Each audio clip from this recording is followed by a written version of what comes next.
Hi friends, ನಮಸ್ಕಾರ. ಏರ್ಪೋರ್ಟಿಗೆ ಬಂದಿದ್ದೆ. Airport drop ಮಾಡಿ ಈಗ ಉಸ್ಮಾನಹಳ್ಳಿ ಕಡೆ ಹೋಗ್ತಾ ಇದ್ದೀನಿ. ಊಟ ತಿಂದೆ, ಮಧ್ಯಾಹ್ನ ಆಗಿದೆ 1 ಗಂಟೆ. ಊಟ ಈ ಇಡೀ ಏರ್ಪೋರ್ಟ್ ಆಚೆ ಗಳಮ್ಮ ಸರ್ಕಲ್ಲು ಬೇಗೂರು ತನಕ ಒಂದು ಹೋಟ್ಲು ಚೆನ್ನಾಗಿಲ್ಲ. ಸುಮಾರು ಹೋಟ್ಲುಗಳಿದ್ದಾವೆ, ಆದರೆ ಒಂದು ಹೋಟ್ಲು ಕೂಡ ಇದರಲ್ಲಿ ತಿಂದರೆ ಚೆನ್ನಾಗಿರುತ್ತಪ್ಪ ಅಂತ ಹೇಳ್ಕೊಳೋ ಅಂಥ ಹೋಟ್ಲು ಯಾವುದೂ ಇಲ್ಲ. Worst experience. ಇವಾಗ ತಿಂದಿದ್ದು ಇನ್ನು ಜನ್ಮದಲ್ಲಿ ಹೋಟ್ಲಿಗೆ ಹೋಗ್ಬಾರ್ದು ಅನ್ಸ್ಬಿಡ್ತು. ಮುದ್ದೆ, ಮಟನ್ ಸಾರು, ರೈಸ್ ತಗೊಂಡೆ, ಮೊಟ್ಟೆ ತಗೊಂಡಿದ್ದೆ.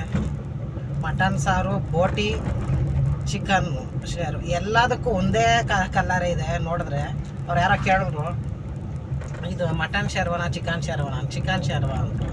ಮಟನ್ ಶೇರ್ವಾನು ಒಂದೇ ಥರ ಇದೆ ಅಂದರು. ಟೇಸ್ಟ್ ಬೇರೆ ಇರುತ್ತೆ, ಒಂದೇ ಥರ ಇದೆ ಅಂದರು. ತಿರ್ಗಾ ಬೋಟಿ ನೋಡಿದ್ರೆ ಬೋಟಿನೂ ಒಂದೇ ಮಸಾಲಾನೇ ಇಟ್ಟಿದ್ದಾರೆ. Worst experience.